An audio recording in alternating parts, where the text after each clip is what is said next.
जय जगन्नाथ शुभ सकाळ मु तो गाधे पाधे सकाळु रेडी हो सारे देखु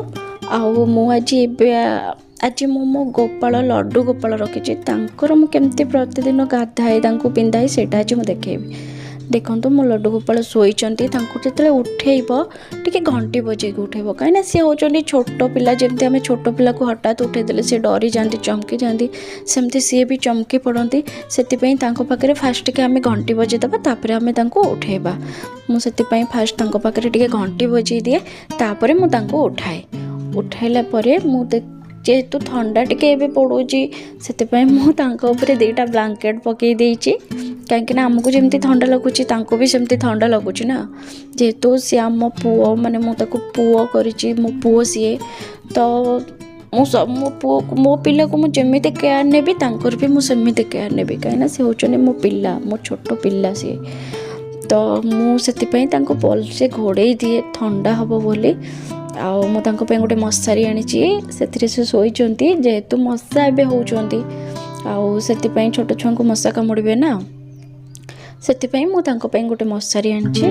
देखु से केमती ब्लांकेट घोड़े शोचती एवं मुझे ब्लांकेट काढ़ीदेवी आम जहाँ भी करवा धीरे धीरे ही करवा कहीं से छोट छुआ सी हठात चमकी पड़े जमी आम छोट छुआ को उठेला बेले धीरे धीरे आउंसिकी उठाऊ फास्ट गेल करूँ तापर टे आउंसी दऊ गोड़ हाथ टे आम एमती घसला भाया करदे सेमती आंको भी आम सेमती करवा आउंसी दबा गोड़ हाथ घसला भाया करवा गेल करवा कहीं छोट छुआ अलसुआ से उठती तो गेल करी गेला करके माने स्नेहरे आम उठेबा जमीक भी टे भल लगे ना जे आम केते गेल कर माँ भाया तो से मु फास्ट एमती काढ़ीदेली पिलो काढ़ीदेली तापर सेठू मुझे उठेबी उठेकी मुझे गोटे आसन आनी जो थी कि मुझे बसई दिए आउ से मुझे ब्रश कराए गाधे दिए खुआई भी दिए से आबे मुझे से आसन दिए बसई देवी देखु आसन दिए बसई देला मुझे बेड को टे सजाड़ी एबे मुझे बसई देकी बेड टाक सजाड़ दबा कहीं जिनस भी असना है पड़ोनी ना आउ सब बेड देखु मुझे सब ये रखुची यहाँ मुझे बनई केमती कहे मुझे बेड को सजेक आग थोईदेली तापर से मुझे पुणी टे आउंसी दबा हौसी देकी आमे जमती प्रतिदिन ब्रश करुचे आमे ब्रश न कले खाऊचे कि आम पिला मानक आमे जदि ब्रश न करे दउचे बिना ब्रश रे आमे खोई दउचे कि जेहेतु से छोट पिला मुझे तुलसी काठी ब्रश करे दिए मु तुलसी काठी ब्रश करे देकी तापर मुँह धोई दिए पाटी धोई दिए पानी आनिकी पाटी मुँह आम भी उठिले मुँह धो पाटी दो कि आम जो आम छोट पिला उठाऊ मुहर टे पानी हाथ मारिदे सेमती मुझे मुहर पानी हाथ मारिदिए जेहेतु मु काली राति चंदन पोची नी मुझे सबुदिन करे कि मत काली टाइम ही नाला मुझे भलसे कटन कपड़े पोची दबा कहीं अलग कपड़े मुँह को भी काटब ना तो कटन कपड़े पोची दबा मुझे कटन कपड़े पोची देली तापर मो तुलसी टे पानी रे पकई टे पानी पियाई देवी जेहेतु से सका उठी ना से मुझे पानी पियाई देवी पानी पियाई देला मुझे कौन करी ना एखिना मुझे गाधे दवापाई मुँह पोछीदेवी पोछी देला मुझे गाधुआ सज करी गाधुआ सज रेडी करी फास्ट मुझे गोटे गाधुआ गोटे जगह नहीं जाइए तादीर मुझे स्वस्तिक चिन्ह करी कहीं स्वस्तिक चिन्ह करके मुझे गाधे दिए से बसाए से स्वस्तिक चिन्ह करदे स्वस्तिक चिन्ह करदे बसैबी तापर से किछि फूल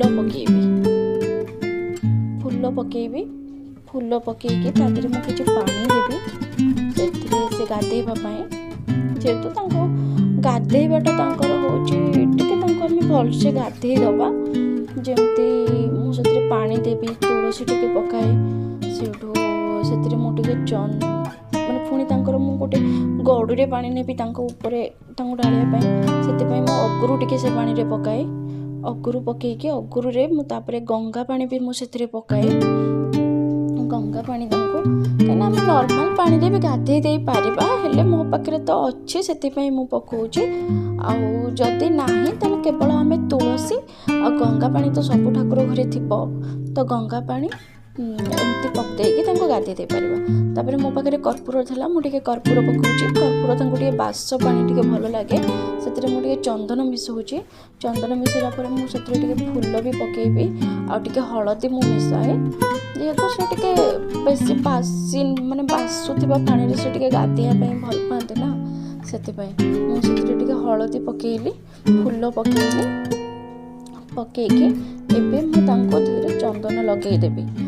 ଯେହେତୁ ତାଙ୍କୁ ମୁଁ ତେଲ ହରିକା କିଛି ୟୁଜ୍ କରେନି, ତ ମୁଁ ତାଙ୍କୁ ଚନ୍ଦନରେ ହିଁ ଲଗେଇକି ଗାଧେଇ ଦିଏ।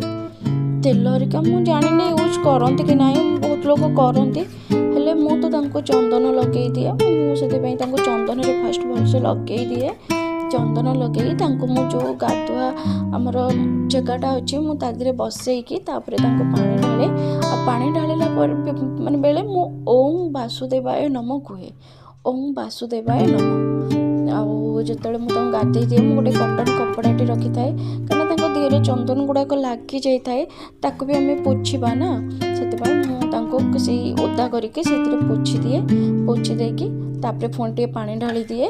ତାପରେ ସେଇଠୁ ମୁଁ ଗୋଟେ କଟନ୍ କପଡ଼ା ଶୁଖିଲା ବି ରଖିଥାଏ, କାହିଁକିନା ତାଙ୍କୁ ଆମେ ପୋଛିବା ନା। ଅଲଗା ସିଲ୍କି କପଡ଼ା ହାରିକାରେ ପୋଛିଲେ ଯେମିତି ଆମକୁ କାଟେ ସେମିତି ତାଙ୍କୁ ବି ତ କାଟିବ ନା, ସେଥିପାଇଁ ମୁଁ ତାଙ୍କୁ କଟନ୍ କପଡ଼ାରେ ପୋଛି ଦିଏ।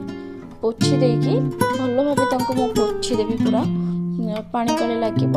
ପୋଛି ଦେଲା ପରେ ମୁଁ ତାଙ୍କୁ ଏମିତି ବସେଇ ଦେଇକି ତାପରେ ସେଇଠୁ ଦେଖନ୍ତୁ ମୁଁ ମାନେ ଆଗରୁ ମୁଁ ସବୁ କ'ଣ କରିଛି ନା ତାଙ୍କର ଡ୍ରେସ୍ ମାଳି ଆଉ ସବୁ ରଖିଛି। ଗୋଲାପ ଜଳ, ମୁଁ ପରଫ୍ୟୁମ୍ ୟୁଜ୍ କରେନି ବାସ୍ନାର ମୁଁ ତାଙ୍କୁ ଗୋଲାପ ଜଳ ଲଗେଇ ଦିଏ ଗାଧେଇଲା ପରେ ଟିକେ ବାସିବା ପାଇଁ।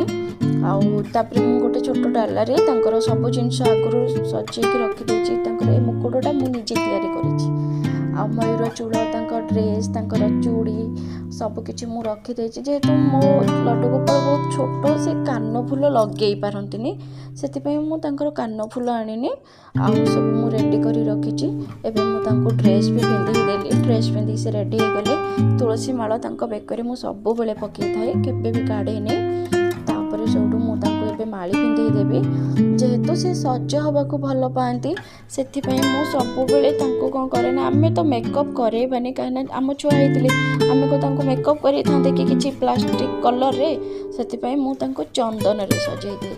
ଯେହେତୁ ସେ ଚନ୍ଦନକୁ ବହୁତ ଭଲ ପାଆନ୍ତି, ମୁଁ ତାଙ୍କୁ ଚନ୍ଦନରେ ଟିପି ଟିପି ଟିପି ଟିପି କରିକି ସଜେଇ ଦିଏ। ମୋତେ ବି ସେ ବହୁତ ସୁନ୍ଦର ଲାଗନ୍ତି, ଆଉ ଏସବୁ କଲାବେଳେ ମୋତେ ବହୁତ ଖୁସି ବି ଲାଗେ, ମାନେ ଏତେ ଖୁସି ଲାଗେ ସେଟା ମୁଁ କହିପାରିବିନି। ଆଉ ମୁଁ ତାଙ୍କୁ ଏମିତି ଗାଲରେ, ମୁଣ୍ଡରେ, ନାକରେ ଆଉ କାନରେ, ଯେହେତୁ କାନର ମୁଁ ଲଗେଇ ଦିଏନି, ତାଙ୍କୁ ମୁଁ ଚନ୍ଦନରେ ଏମିତି ସଜେଇ ଦିଏ ଟିପି ଟିପି କରିକି। ଆଉ ଚନ୍ଦନରେ ସଜାଇଲା ପରେ ସେ ବି ବହୁତ ସୁନ୍ଦର ଲାଗନ୍ତି। ତାପରେ ସେଇଠୁ ଏମିତି ସଜେଇ ଦେଲା ପରେ, ଯେହେତୁ ମୋ ପୁଅ ଏତେ ସୁନ୍ଦର ସଜ ହେଇଛନ୍ତି, ନିଶ୍ଚୟ କାହାର ନଜର ଲାଗିବ, ସେଥିପାଇଁ ମୁଁ କଳା ଟିପା ବି ତାଙ୍କ ମୁଣ୍ଡରେ ଦିଏ। ଯେହେତୁ ଛୁଆଙ୍କ ମୁଣ୍ଡରେ ବି ଆମେ କଳା ଟିପା ଦେଉ, କାଳେ ନଜର ଲାଗିଯିବ ବୋଲି, ତାଙ୍କ ମୁଣ୍ଡରେ ବି ମୁଁ କଳା ଟିପା ଦିଏ। କଳା ଟିପା ଦେଲା ପରେ ମୁଁ ଏବେ ତାଙ୍କୁ ମୁକୁଟ ପିନ୍ଧେଇ ଦେବି। ପିନ୍ଧେଇ ଦେଇକି ଏବେ ସେଇଠୁ ତାଙ୍କର ଚୁଡ଼ି ବି ମୁଁ ତାଙ୍କୁ ପିନ୍ଧେଇ ଦେଲି।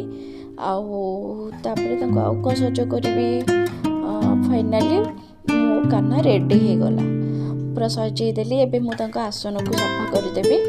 ଆଉ ଏମିତି ଗୋଟେ କପଡ଼ା ମୁଁ ଆସନରେ ପକାଇ ଦିଏ। ପକାଇଲା ପରେ ତାପରେ ତାଙ୍କ ଗଦିଟାକୁ ବି ମୁଁ ଧୋଇବି। ଏମିତି ଫାଷ୍ଟ ମୁଁ ସଫା କରିଦିଏ ନା, ଯେହେତୁ ରାତିରୁ କାଲିର ରହିଛି ନା, ସେଠୁ ଏମିତି କପଡ଼ା ପକାଇକି ମୁଁ ଗଦିଟା ଧୋଇକି ତାପରେ ତାଙ୍କୁ ସେଠି ବସେଇ ଦେବି। ଦେଖିବେ ଫାଇନାଲି ମୋ କାହ୍ନା କେତେ ସୁନ୍ଦର ଦେଖାଯାଉଛି। ଦେଖିବେ ଏମିତି ମୁଁ ତାଙ୍କୁ ବସେଇ ଦିଏ। ବସେଇକି ତାଙ୍କ ବଂଶୀ ହେଉଛି ତାଙ୍କର ସବୁଠୁ ପ୍ରିୟ। ବଂଶୀ ନ ରହିଲେ ନା ସିଏ ବି ନ ରହିବେ, ତ ତାଙ୍କ ପାଖରେ ମୁଁ ତାଙ୍କ ବଂଶୀଟା ଥୋଇଦିଏ। ଥୋଇଦେଲା ପରେ ମୁଁ ତାଙ୍କୁ ମିରର ଦେଖାଏ, ଯେହେତୁ ଆମେ ବି ଇଏ କଲା ପରେ ଆମେ ନିଜେ କେମିତି ସଜ ହେଇଛୁ ଆମେ ପୁଣି ଦେଖୁଛୁ ନା ନାହିଁ, ତାଙ୍କୁ ବି ମୁଁ ଦେଖାଏ ସେ କେମିତି ସଜ ହେଇଛନ୍ତି। ବାକି ତାଙ୍କ ପାଖରେ ତୁଳସୀ ପାଣି ସବୁବେଳେ ରଖିଥାଏ। ତାଙ୍କ ପାଖରେ ମୁଁ ଭୋଗ ଲଗେଇଛି, ଭୋଗରେ ତୁଳସୀ ପକେଇଛି, ଆଉ ତୁଳସୀ ନ ପକେଇଲେ ତ ସେ କେବେ ଖାଇବେନି। आरती भी ହେଇଛି ଆଉ एमती मु जो सजाई दिए फाइनाली शेष पुणी मो कान्हार लुक देखिए मो लड्डू गोपाल केते सुंदर देखा जाउछि मो पुओ केते क्यूट लगुच मो वीडियो भल लगिला ताले लाइक करंतु आ मो पूजा रे जदी किछि भी थाए ताले कमेंट करंतु सब्सक्राइब करंतु प्लीज।